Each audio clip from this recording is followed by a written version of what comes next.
forme d'amour va nous confronter au pire de nous-mêmes. Et ce pire de nous-mêmes, si on accueille cette descente dans la profondeur, tout au fond de cette dégringolade, jaillit cette force transcendante d'où va naître une autre réalité. Et c'est cette force fondamentale de l'amour dont j'ai eu envie de parler, cette force de l'éros, tout ce qui contribue à réparer les tissus déchirés du monde actuel. Et effectivement, cette période actuelle m'y a contraint.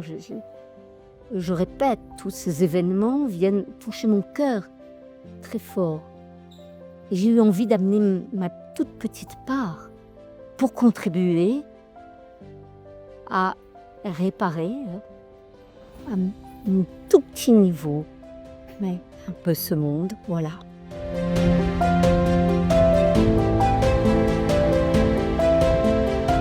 Tout marche par deux sur cette terre. Le jour, la nuit, l'ombre, la lumière, tout marche par deux. Et c'est une question après de savoir équilibrer. Parce que si tu es que douceur, je suis pas sûre que tu vas être vraiment vivant. Si tu es que violent, tu vas pas être vivant non plus. Mais il y a entre les deux le chemin qui est le chemin de croissance d'une vie, qui est le chemin de toute âme humaine.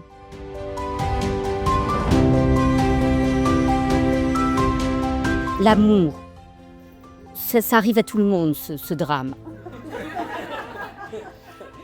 Quand tu aimes vraiment, à travers l'autre, tu aimes tous les autres. Tu vois ? C'est ça qui est magnifique dans l'amour. L'amour n'est pas une seule dimension de cette espèce de gâteau sucré sur lequel on rajoute de la crème encore, tout dégoulinant, qu'on nous présente cette image de l'amour. J'aime penser que ce monde tient debout uniquement par ces milliers et ces milliards de petits gestes d'une mère qui caresse la tête de son enfant, ces gestes qui relient,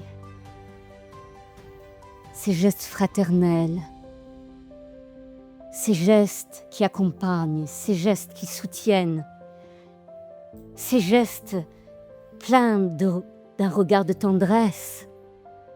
C'est tout ça qui porte le monde en ce moment. Et c'est pour ça que nous sommes vivants.